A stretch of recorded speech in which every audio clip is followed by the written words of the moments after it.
아침을 뉴스로 깨웁니다. YTN 라디오 김호성의 출발 새아침. 여러분 안녕하십니까? 출발 새아침 김호성입니다. 10년 전만 해도 매년 이날이면 상기하자 6.25와 같은 슬로건이 미디어 헤드라인을 차지하곤 했었습니다. 오늘이 어떤 날일까요? 네, 9.11, 9.11. 그 숫자를 거명하는 것만으로도 추가 설명이 필요 없는 9.11 테러 17주년입니다. 그날 테러로 3천여 명이 사망했습니다. 2001년 9월 저는 월드 트레이드 센터가 무너져 내린 맨하튼 현장에 있었습니다. 테러와의 전쟁, 문명의 충돌 현장을 실감했습니다. 당시 조지 W. 부시 대통령은 반테러 전쟁을 선포하면서 악의축이라는 표현을 썼습니다. 이라크, 이란에 이어서 북한을 지목했습니다. 그런 미국이 북한과의 2차 정상회담을 조율하고 있습니다. 적과의 대결에서 비록 동상이몽일지언정 적과의 동침, 한 걸음 더 나아가 적과의 소통이 활발하게 진전되고 있습니다. 김정은 위원장이 트럼프 대통령에게 4번째 친서를 보냈습니다. 내용의 핵심은 2차 북미 정상회담이었습니다. 따뜻하고 긍정적인 편지였다는 백악관의 반응에서 향후 일정의 긍정적 신호가 감지됩니다. 이런 가운데 다음 주 18일부터 시작되는 평양 남북 정상회담을 앞두고 청와대와 야권의 신경전이 날카롭습니다. 대통령은 함께 가자고 하는데 야당 대표들은 실질적 비핵화를 주문하면서 들러리 역할을 거부했습니다. 국회의장단 방북 동참도 불발됐습니다. 명분과 실리의 틈새에서 품격을 잃지 않는 외교란 어떤 것인지 9.11 17주년 아침의 단상입니다. 오늘 1부에서는 바른미래당 박주선 의원을 연결했어요. 판문점 선언 국회 비준을 둘러싼 야당 입장 알아보도록 하죠. 네, 9월 11일 화요일입니다. 잠시 후 출발하겠습니다.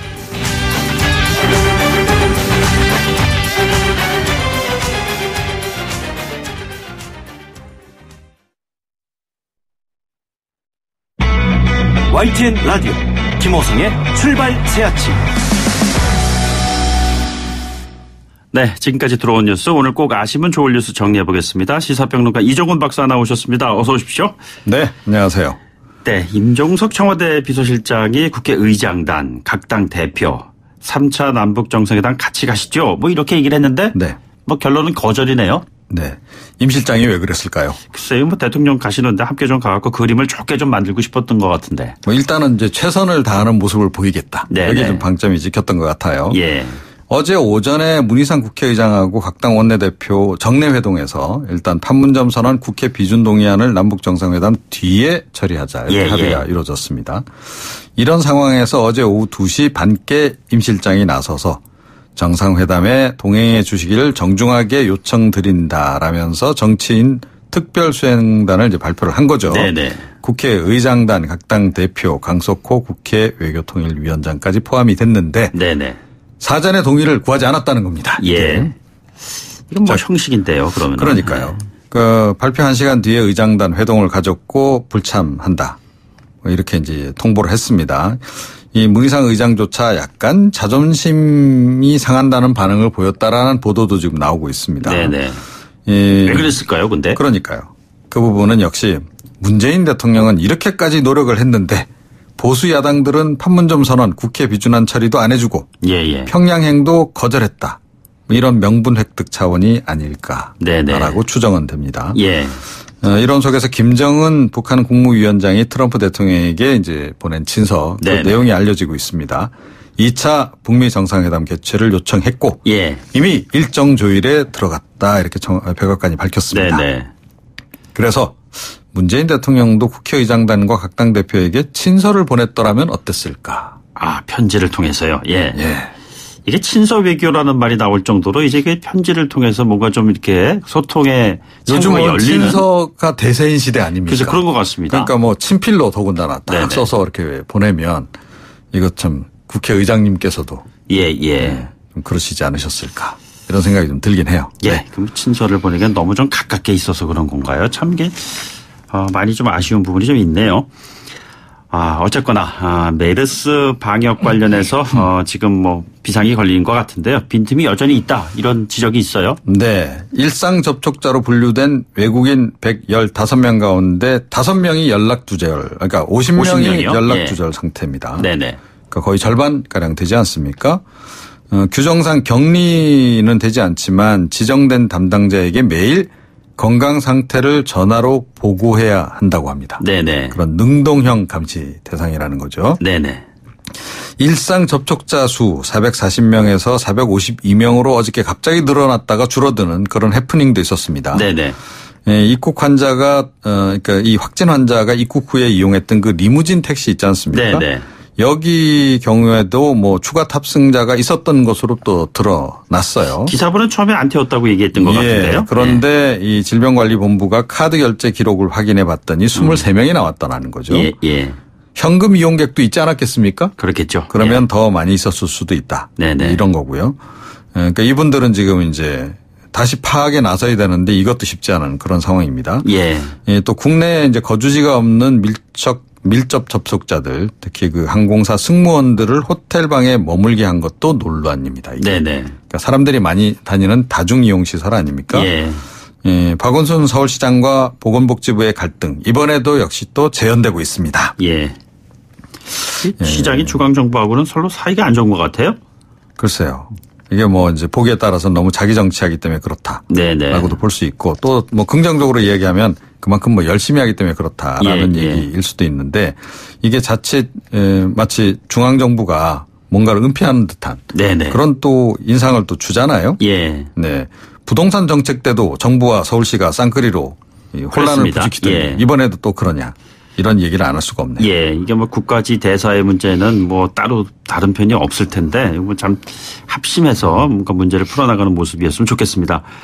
나라 밖의 쿠웨이트 보건당국도 접촉자 검진에 나섰다고 해요. 네, 그렇습니다. 지금 뭐 그 현지에서 그동안 이제 쭉 이번에 확진 환자와 이제 이제 접촉을 했던 사람들로 추정되는 사람들 네네. 추적에 나선 상황이고 12명이 검진을 받아서 일단 음성 판정을 받았답니다. 예. 그리고 이제 그 이외에 업체 직원 한 19명 검진을 이제 실시했고 그 결과가 아마 내일 정도 나오는 것으로 이렇게 알려져 있는데요. 네네. 쿠웨이트 보건당국 쪽에서는 우리나라에서 감염됐을 가능성이 없다라고 예. 지금 보고 있나 봐요. 네네. 사실 나름대로 이제 청정국가다 메르스 이렇게 지금 보고 있어서 그러면 이 우리나라의 이 확진 환자는 도대체 어디서 감염이 됐는지 네네. 이 부분도 지금 규명을 해야 하지 않으면 안 되는 그런 상황이 돼버렸습니다. 예. 네. 알겠습니다. 그리고 추석을 앞두고 사실 더 큰 걱정인 것 같은데 아프리카 돼지열병 유입 차단에도 비상이 걸렸다 이런 얘기가 나오는데 이건 또 어떤 내용이죠? 네. 이 메르스도 추석 전에 지금 확실히 잡아놔야 지금 되는 상황 아닙니까? 네네. 이 추석 때 이동이 워낙 많기 엄청난 때문에. 이동이 있을 텐데요. 네, 그렇습니다. 사람은 메르스, 돼지는 아프리카 열병 그 감염 우려가 높아진 상황인데. 네네. 지금 이 아프리카 돼지 열병이 중국에서 계속 확산세입니다. 예. 이달에 들어서만 9개 농장에서 발생을 했고 네네. 그래서 유엔사나 식량농업기구도 한반도하고 동남아시아를 감염 취약 지역으로 지금 진단까지 내린 상태입니다. 네네. 이미 이제 지난달 하순 중국에서 우리나라로 들어온 중국 국적 여행객의 휴대품에서 순대 1개, 소세지 1개가 나왔는데 네네. 이게 가공품 아닙니까? 그죠? 네. 근데 거기서 바이러스 유전자가 확인되기도 했단 말입니다. 예. 그래서 관세청이 22일부터 한 달 동안 집중적으로 이제 이 예방 조치에 나설 것으로 검사를 할 것으로 이렇게 지금 알려져 있는 그런 상황인데요. 네네. 해외에 나가서 뭐 햄이랄지 소세지랄지 순대랄지 만두랄지 육포 같은 것 그런 거 가능하면 휴대 반입을 좀 자제해 주셨으면 하는 이제 그런 바람을 밝히고 있습니다. 네네. 이게 지금 돼지 흑사병이라고도 불리고요. 뭐 인체 감염 여부는 좀 그렇게 높지 않다 그럽니다. 그런데 돼지 치사율은 거의 100%라 그러니까요. 아유, 이거 그냥 걸리면은 다들 모든 돼지들이 그냥 죽어나가는 겁니다. 간단하게 그러네. 폐사가 되는 그런 상황이네요. 네. 그리고 법원 행정처 문제 여전히 지금 이쪽 사법계에서는 핫한 이슈인 것 같습니다. 네. 법관 대표회의가 폐지하라 이렇게 얘기를 했네요. 예, 그렇습니다. 법관 대표회의가 이제 어제 3차 임시회의를 가졌고요. 네네. 사법권 남용 방지하고 법관의 독립성 보장 차원에서 현재의 법원 행정처를 폐지해야 한다. 이런 데 의견을 모았습니다. 네네. 대신 이 조직을 3개로 지금 나누자는 거죠. 그러니까 사법, 정책, 행정에 관한 의사결정을 하는 회의체. 네네. 그 결정 사항을 집행하는 집행기구. 네네. 또 대법원을 운영하는 사무국을 뭐 이렇게 지금 네네. 3분할을 하자 뭐 이제 이런 얘기입니다. 예. 이와 또 이제 연관 지어서 지금 뭐 이 법원이 대법원 재판 기밀 자료를 무더기로 불법 반출한 혐의를 받고 있는 예. 그 유해용 전 대법원 수석 재판연구관 현재는 변호사인데요. 네네. 압수수색 영장을 나흘 동안 검토를 했고 결국은 기각을 시켰거든요. 네네. 뭐 최근에 사실은 계속 지금 기각을 시키고 있잖아요. 예. 그런데 그 사이에 이분이 해당 문건들 모두 파기를 해서 사법부가 결국 증거인멸 방조한 거 아니냐라고 네네. 하는 논란까지 다시 또 일고 있습니다. 이게 지금 법관 대표회의라는 게 이제 전교의 판사들이 있으면 그 판사들을 대표하는 분들이 모여서 하는 거겠죠. 네, 그러니까 나름대로의 그 영향력도 대표성이 있고 있는 겁니다. 그렇겠죠. 네. 예, 알겠습니다. 앞으로 법원 행정처가 어떠한 변신을 하게 될지 한번 지켜보도록 하겠습니다. 네, 오늘 말씀 고맙습니다. 여기까지 듣죠. 네. 지금까지 이종훈 시사평론가였습니다. 여러분은 지금 FM 94.5MHz로 방송되고 있는 YTN 라디오 김호성의 출발 새 아침을 듣고 계십니다. 의견 주실 분은 짧은 문자 50원, 긴 문자 100원의 이용료가 드는 휴대전화 메시지 샵 0945 우물정 0945번으로 의견 남기실 수 있습니다. 네, 다음 주 남북 정상회담이 평양에서 열립니다.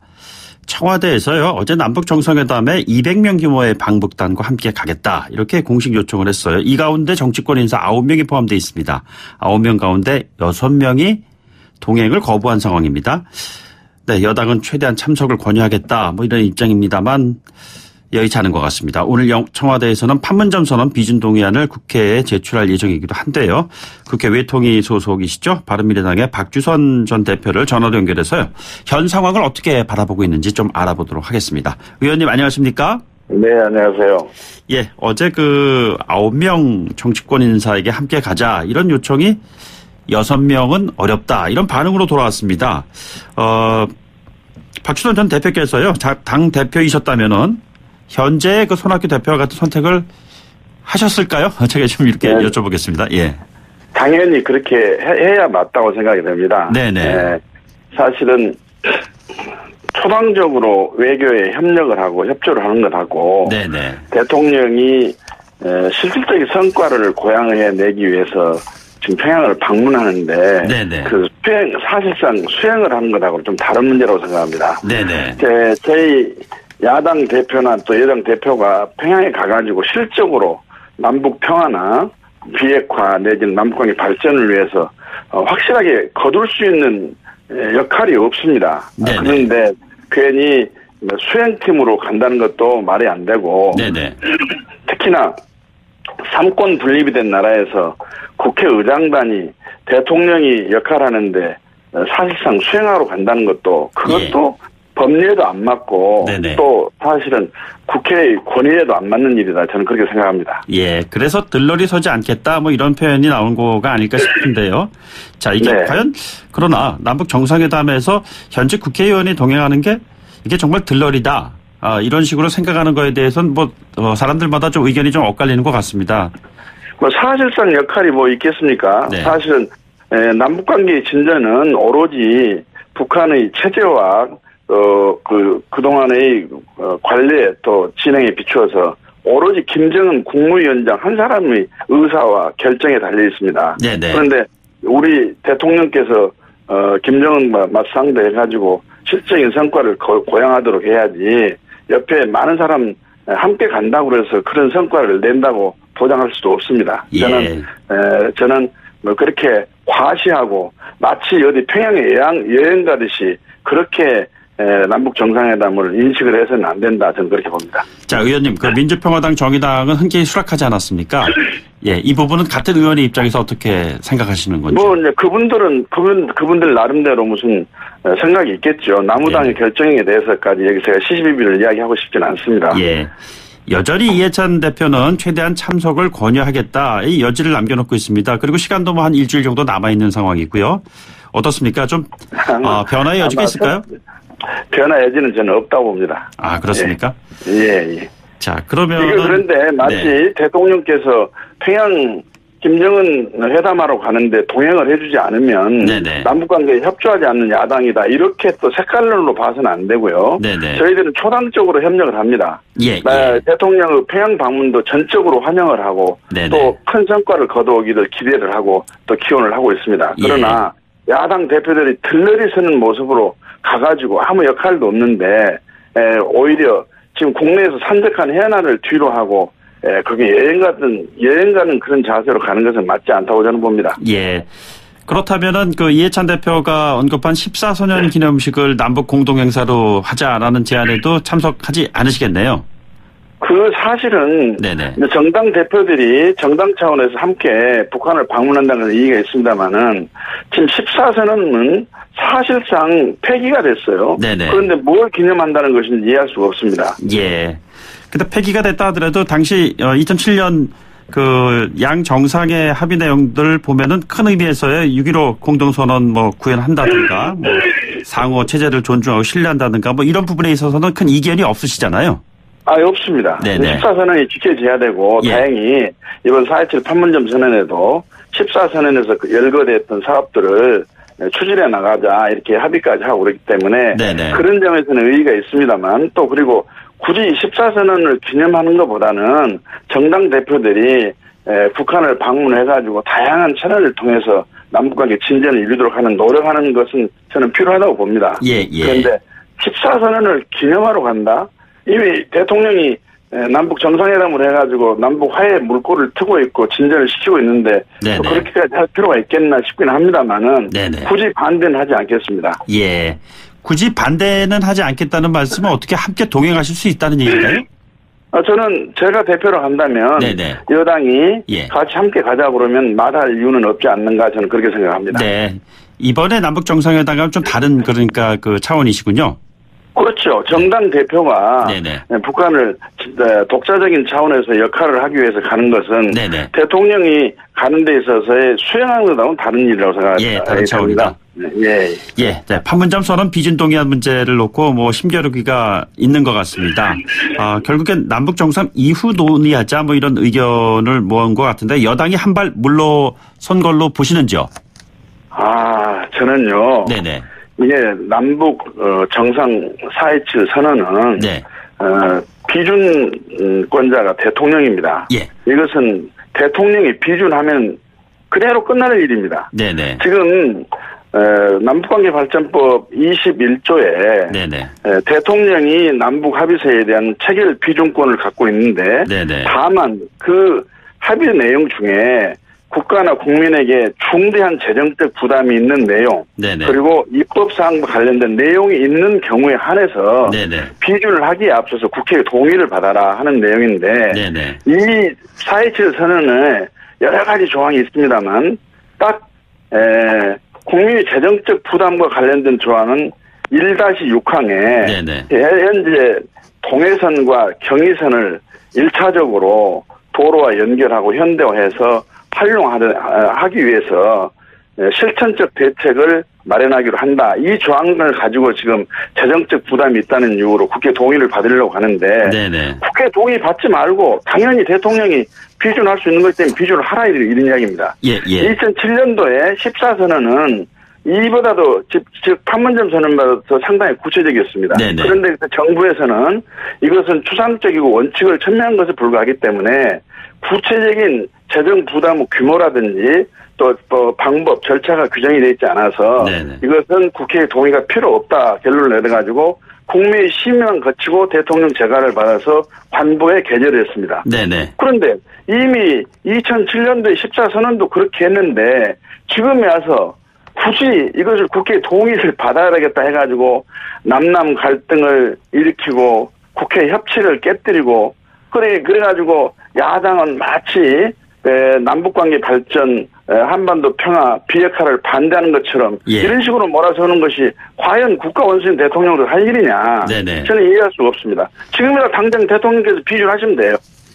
자, 그러면 의원님 지난번에 4.27 판문점 선언문이 나오고 며칠 뒤에 저희 프로그램 참여하셔가지고 국회 비준 요건이 갖춰지지 않았다 이런 말씀하셨어요. 지금 설명해 주신 게 바로 그러한 요건을 말씀하시는 건가요? 그렇습니다. 예, 국회 비준 요건이 남북관계발전법 21조에 네네. 있어서 그 중대한 국민의 재정적 부담이라는 개념을 구체적으로 명확하게 규정했다고 볼 수가 없기 때문에 네네. 굳이 국회 동의 받을 필요 없이 대통령께서 비준하면 됩니다. 네네. 자, 저는 그런 그렇다면은 취지입니다. 예. 지금 같은 당에 있는 그 정병국 의원 같은 경우에는 그 비준안과 함께 비용 이 추계를 보고 결정을 하겠다 이런 입장을 지금 밝히고 있는데요. 평양에서 그 3차 남북 정상회담이 이루어지고 나서 구체적인 사안들이 나와서 재정적 부담과 연결된 그 내용들이 좀 구체화되면은 이런 부분에 대한 좀 진전된 입장이 나올 수가 있을까요? 이 선언만 가지고는 네네. 구체적인 또 명확한 재정 규모를 파악할 수도 없고 예. 단지 우리 추측뿐이고 그건 비준 동의를 받기 위한 추계에 불과합니다. 네네. 왜 그렇다면 2007년도 14선언에 대해서는 그 추계를 하면서 왜 국회 비준 동의 받지 않고 대통령이 비준했습니까? 네네. 굳이 그렇게 할 필요가 없어요. 예. 지금 저는 비준을 반대한 게 아니라 비준을 빨리 하시라는 말이에요. 지금 그리고 또 하나는 중요한 것은 만일에 국회에 비준 동의를 요청해가지고 비준 동의가 안 된다면은 네네. 대통령이 비준할 수 없게 돼버리는데 예, 그렇게 예. 되면은 4.27 선언을 갖다가 대한민국 사실상 대통령이 체결을 다 해놓고 비준을 안 한 꼴이 돼가지고 네네. 우리가 그 선언을 합의를 파기한 것이 돼버리는데 예, 이랬을 예. 때 오늘 파장을 생각하셔야 될 거 아니에요? 네네. 어제 저희들이 그 토론 시간대를 가졌는데 그때 그 한 토론자 참석을 한 사람은 국회 비준을 받으려는 것은 정권이 바뀌거나 했을 때 국회의원 동의를 받아놔야지 그 내용이 뒤집어지지 않고 정권 마음대로 하지 못하게 된다는 그런 구속력을 갖는다. 이렇게 좀 설명을 하더라고요. 이종근 전 논설실장이. 그것은 대통령이 비준을 하게 되면 국가로서는 지켜야 할 책임이 있고 지켜야 할 네네. 사명이 있습니다.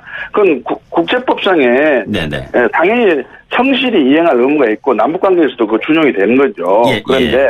남북관계가 변화한 중대한 계기가 있으면 아무리 국회 비준을 해놓았다 할지라도 네네. 지킬 수 없는 거 아니겠습니까? 예를 들면 북한이 핵실험 해버리고 도발하고 그러면 그걸 갖다가 판문점 선언이라고 그래서 그대로 우리가 일방적으로 북한에게 뭐 경제적인 협력을 하고 협조를 할 수 있겠습니까? 네네. 그것은 괜히 비준 동의를 받기 위한 명분 쌓기용 주장이고 논리지. 네네. 그다음 별개의 문제라고 생각합니다. 예. 의원님께서 바른미래당에서 오늘 의총 열어가지고 당론이 정해지면은 지금 표현하신 이 의견을 당론에 따르시는 건가요? 아니면은 저는 오늘 의총을 열어서 당론을 결정하는데 네네. 제 의견을 강력히 주장해가지고 제 의견이 관철되도록 하겠습니다. 아, 그렇습니까? 자, 예. 일부 그 비준 동의안 그 내용이 수정될 수도 있는 건가요? 아니면 무조건 정부가 내놓는 안에 찬반을 결정하는 건가요? 찬반 결정만 하지 이게 합의나 조약은 국회에서의 네네. 수정을 할 수가 없습니다. 예, 그렇습니까? 예. 왜냐하면 상대방이 있는 거기 때문에 일방적으로 우리가 수정을 하는 데는 의미가 없습니다. 네네. 의원님 모처럼 연결을 해서요. 최근 국회 현안과 관련된 질문 하나 드리겠습니다. 최근에 소득주도 성장론 놓고 한국당에서는 또 출산주도 성장론이라는 맞불을 놔가지고 많은 얘기가 오가고 있습니다. 자, 이 부분을 지금 어떻게 바라보고 계시는지요? 지금 소득 주도 성장을 문재인 정부의 경제 기조로 삼고 있습니다만, 네네. 목표는 맞고 방향도 맞습니다. 네네. 그러나 소득 주도 성장을 성공을 시키기 위한 구체적인 정책들이 네네. 너무너무 실패를 하고 있고 그것이 대한민국 경제 성장의 발목을 잡고 있고 일자리를 다 놓치고 있고 네네. 그런 안타까움과 아쉬움이 있기 때문에 바로 이걸 시정을 하고 수정을 해야 되는데 이렇게 고집스럽게 가고 있는 모습이 너무 안타깝습니다. 네네. 청와대 정책실장 같은 분은 좀 기다려라 연말에 가면 효과가 날 거라 그러는데 네. 도대체 중소상공인들이 아마 최초로 광화문에서 집회를 하고 정부의 정책을 변경해달라 아우성을 치는 것을 처음 있는 일입니다. 네네. 현장에 한번 가서 확인을 좀 해보라고 그러십시오. 네네. 명분도 옳고 방향은 옳지만은 구체적인 정책이 실패를 했으면 바로 병이 들었을 때 수술을 하거나 새로운 약을 투입해서 고치려고 한 것처럼 바꿔야죠. 네네. 지금 일자리 상황판을 청와대에 걸어놓고 상황판 걸어놓을 때 대통령께서 아주 자랑스럽게 홍보를 하셨지만 그중에 일자리 상황판 하나 공개를 못합니다. 네네. 여러 가지 통계 수치가 일자리는 갈수록 줄어지고 있고 갈수록 경제 성장은 떨어지고 있고 가계소득도 계속 떨어지고 있다는 건 나오고 있지 않습니까? 그런데 언제까지 기다리면 하늘에서 갑작스럽게 무슨 기적을 일으켜서 소득 주도 성공을 시킬 수 있겠습니까? 네네. 또 출산 장려 정책은 반드시 써야죠. 우리나라 출산율이 지금 0.9명으로 이제 떨어져 있어가지고 예.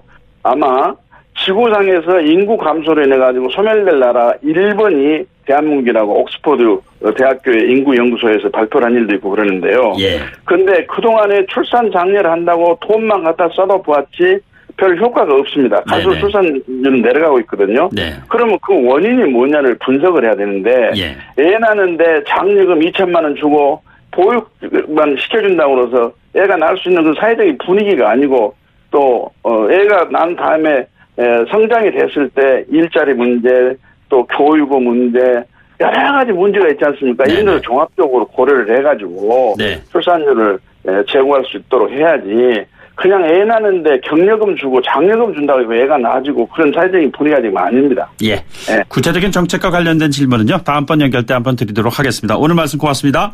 네네 감사합니다. 네, 지금까지 바른미래당의 박주선 전 대표였습니다. 1부 마치겠습니다. 2부에서 뵙죠. 소통의 아침을 여는 공정한 목소리 YTN 라디오 김호성의 출발 새 아침. 네, 출발 새 아침 2부에서는요. 붕괴된 상도동 유치원 그 이후에 우리의 안전 시스템은 어떻게 지금 가동되고 있는지 이 시스템마저도 붕괴된 것은 아닌지 전문가 연결해서 알아보는 시간 마련하도록 하겠습니다. 잠시 뒤에 돌아오겠습니다. YTN 라디오 김호성의 출발 새 아침. 네, 무너져 내린 상도동 유치원의 모습 많은 분들 충격받으셨죠? 당시에 긴급 전화 연결해서 상황을 저희들도 전하기도 했습니다만 말이죠. 수개월 전에 경고를 무시한 구청 시공사의 안전을 무시한 문제가 아니냐 이런 지적이 계속 나오고 있습니다. 주민들은요. 유치원 건물 철거 과정을 지켜보면서 증거인멸이라는 말도 하고 있습니다. 이미 무너진 건물이 아닌 무너진 안전 시스템에 대한 지적이 아닌가 이런 생각이 듭니다. 시스템의 문제, 이 지적을 계속 하고 계시는 서울시립대 토목공학과 이수곤 교수를 연결해서 이야기 나눠보도록 하겠습니다. 교수님 안녕하십니까? 네, 안녕하십니까? 네, 어제 오후에 그 유치원 건물이 다 철거되는 모습을 지켜보면서 참 마음이 착잡하셨죠? 네, 그렇습니다. 자, 이게 철거돼도 될 만큼의 원인 분석이 다 이루어진 거라고 보시는지요? 저는 이제는 원인 분석이 제대로 된 게 될 수 없다고 봅니다. 네. 왜냐하면 특히 건물도 문제지만은 그 밑에 흙을 덮어버렸거든요. 사실은 밑에 옹벽이 무너졌기 때문에 이렇게 그 건물이 무너졌는데 네네. 그거하고 두 개를 보존하는 게 중요하고요. 예. 그리고 흙은 이미 무너졌기 때문에 다시 무너질 의존은 없었어요. 네네. 그리고 이거 건물이 우선하면 거기다 받쳐주고 약간 그 밑에 무너진 면이 중요한데 무너진 원인 때문에 건물이 무너졌는데 무너진 건 한 3-4시간 정도면 보거든요. 전문가들이. 예. 그러니까 우리가 사건 나면 국가3 폴리스는 해놓고 이렇게 보면 지문도 이렇게 보지 않습니까? 지문 증거까지. 네네. 저희도 마찬가지거든요. 상당히 예민한 문제까지 봐야 되는데 예. 이제 흙을 다 덮어버리고 이렇게 해버렸기 때문에 건물도 그렇고 제가 보기에는 이제 제대로 된 원인 조사는 이제는 불가능하다고 봅니다. 자, 지금 교수님 그 글 쓰신 거를 제가 읽어보니까 그 해당 지역이 그 편모함 지역이어서 위험한 단층이 많다. 그래서 분개 사고가 잦은 지질이다. 그러는데 이번에 이 사고를 통해서 원인 분석이 분명히 되어야만 제2, 제3의 사고를 막을 수 있다. 이런 식으로 이해를 해도 되는 건가요? 네, 그렇습니다. 근데 네. 여기뿐만 아니고요. 우리가 2011년도 오면은 산사태가 났을 때도 그때도 바로 무너지자마자 덮어버리고 사실 산사태 났으면 이미 다 무너졌거든요. 네네. 그런데 막 덮더라고요. 저는 이해가 안 갔고요. 또 네. 대도시에서 싱크홀도 많이 나지 않습니까? 그것도 예. 그냥 묻어버린다. 목적은 뭐냐면 교통을 빨리 순환하게 한다.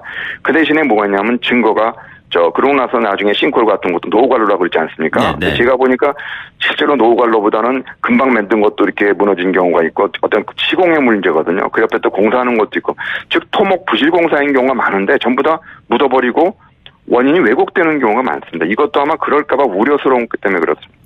자, 근데 이낙연 총리가 현장 방문하고 나서서 은폐 축소 이런 것 용납할 수 없다 이렇게 얘기를 했는데도 불구하고요. 왜 이런 일이 계속 벌어지는 거죠? 그리고 교수님께서 이미 6개월 전에 현장 조사 하셨다고 그러지 않았습니까?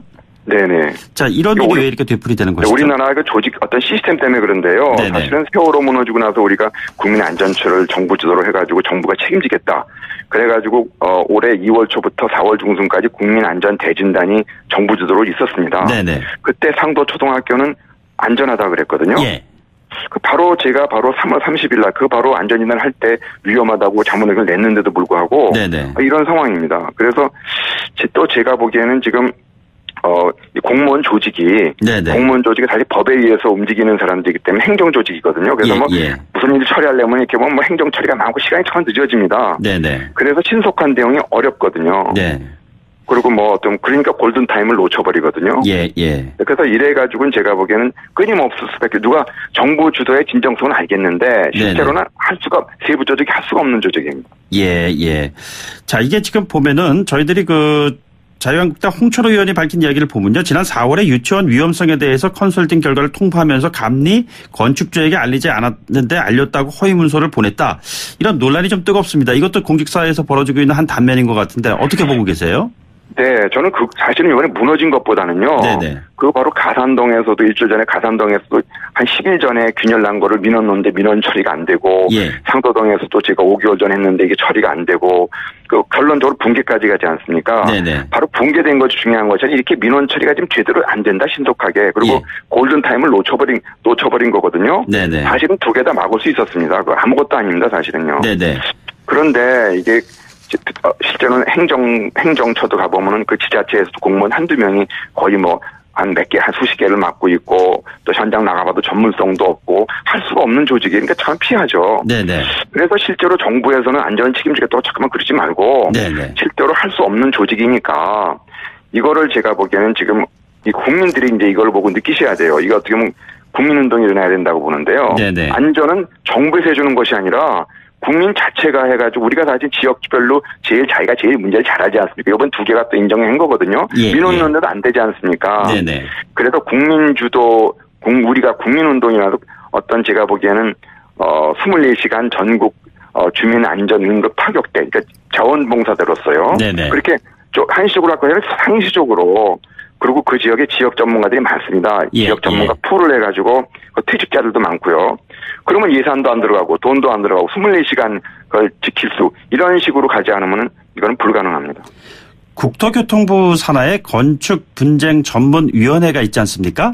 네네. 이런 데서의 역할을 기대해도 되지 않겠느냐 이런 질문에 대해서는 어떻게 답을 갖고 계세요? 아닙니다. 시간을 놓칩니다. 지금 사실은 지금 가산동하고 지금 상도동이 똑같은데요. 네네. 지금 시간을 놓치거든요. 골든타임. 그 행정 처리는 무슨 분쟁하고 공문 처리하고 지금 그런 시간을 놓칩니다. 그래서 사실은 이게 전문가 인정을 안 해주는 우리 사회 분위기 때문에 그렇거든요. 또 행정으로 행정가들이 무선하고 어떻게 보면 저희도 회의를 많이 가보면요. 공무원이 주도하고 전문가들은 들러리입니다. 자기네 의도대로 끌어가거든요.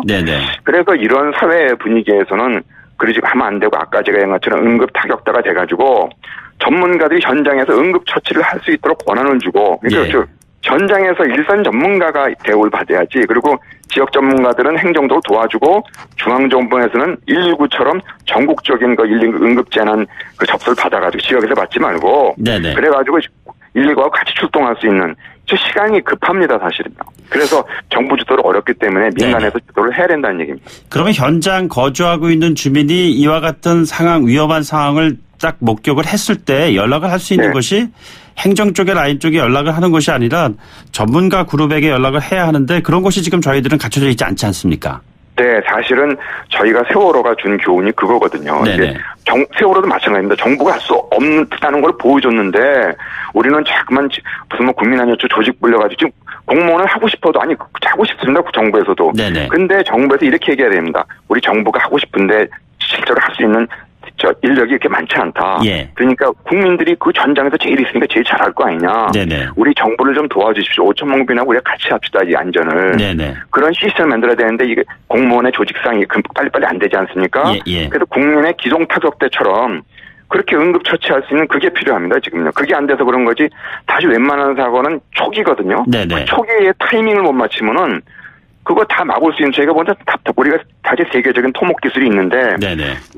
우리가 사실 너무 안타깝습니다. 우리가 기술이 없는 것이 아니라 제대로 돈도 안 주고 시간에 밀어붙이고 기술자들이 기술력 발휘가 좀 없으니까 이런 거. 그러니까 기술자가 전문가가 대우받지 못하는 사회이기 때문에 그렇습니다. 기동통역대라는 그 표현하셨는데 뭐 예를 들자면 의용소방대다 자율방범대다 뭐 이런 민간 차원에서의 자발적이고 신속한 움직임이 무엇보다도 좀 필요한 것이 아닌가 뭐 이렇게 이해를 해도 될까요? 네네 그게 필요합니다. 그럼 예산도 필요 없는 것도 아니고 조직도 네네. 늘리지 않고 뭐 공무원 늘리는 게 중요한 것처럼 이런 실제로 좀 타격대가 없는데 주민들이 하소연해도 공무원들은 할 수 있는 능력이 사실 없어요. 그리고 너무 일이 많고. 네네. 그러니까 전부 다 제가 보기엔 희생양이라고 봐요. 업자들은 돈을 남겨야 되고 공무원은 또 모르고 일이 너무 많고. 예. 그래서 이런 상황에서 희생양을 자꾸 만들지 말고 네네. 이거를 지금 조직이 없거든요. 그래서 예. 공무원도 뭐 특별한 조직을 늘리지 말고 실제로 일할 수 있게끔 24시간 가동하는 자원봉사자로서 그런 타격대를 만들어달라는 거예요. 그리고 전문가들 그 현장에 있는 전문가한테 권한을 주고 응급 처방을 해야 되지 않습니까? 네네. 네, 이와 같은 필요합니다. 시스템이 움직이고 있는 모범적인 사례, 뭐 해외 사례도 뭐 좋습니다만 있습니까? 사실은요 지금 네. 문제가요. 예. 이 개인 건물들이거든요. 개인 네. 공사하니까 정부에서는 공무원들은 안 움직이려고 공무원들은 법을 움직이는 사람들이거든요. 예. 꼭 자기가 개인 것까지 왜 자기가 관여해야 되는 얘기예요. 그게 맞는데 홍콩 같은 데에서는 개인 것까지 다 관여합니다. 왜냐하면 요번도 개인 거 공사하다가 무너지면 유치원이 위해가 문제되지 않습니까? 연속성이 있거든요. 네. 재난은 개인 거하고 관공서 거하고 따로따로 돼 있는 게 아니에요. 예, 예. 그러니까 정부에서 맡아야 되는데 정부는 법에 의해서 움직이는 사람들은 아니고 공무원이요. 네네. 그러니까 국민들이 이걸 5천만 국민이 도와줘야 돼. 자기가 피해보면 자기가 희생을 당하지 않습니까? 네네. 그래서 저는 사실 이것뿐만 아니라 우면산 산사태도 2011년도 7월 달 나가지고 6명 사망했는데 예, 예. 그것도 9개월 전에 우면산이 무너진다 그랬어요. 크게 무너진다고 냈더니 공무원들이 컵방구도 안 껴요. 그래서 네네. 시장한테 직접 냈어요. 예. 그랬더니 9개월 후에 똑같이 무너졌잖아요. 이게 제가 보기엔 이거 하나뿐만 아니라 예. 우리나라가 작동이 안 됩니다. 너무 경직돼가지고 공무원을 하고 싶은데 자기도 법을 움직여야 되는 책임져야 되잖아요. 네네네. 그 공무원 해야 되니까 이게 작동이 안 되는 지금 시스템인데 그래가지고 정부에서도 확실하게 아셔야지. 지금 예. 돈이 들어간 것도 아니고 국민들이 아쉬워하는데 빨리 해달라는데 막 지연되고 안 되지 않습니까? 네네. 더 이상 무슨 증거가 필요합니까? 전국적으로 지금 이번 상도동 유치원과 같은 위험성에 노출되어 있는 곳이 또 없으리란 법이 없지 않습니까? 실질적으로 보면은 곳곳에서 이러한 징후가 있다는 그 제보도 있고 그러는데요. 자, 저는 네, 많다고 봅니다. 전반적으로. 제가 보기에는요. 네네. 지금 대도시 top5 공사하는 주변에서 건물들은 균열 안 가는 데가 없고요. 예.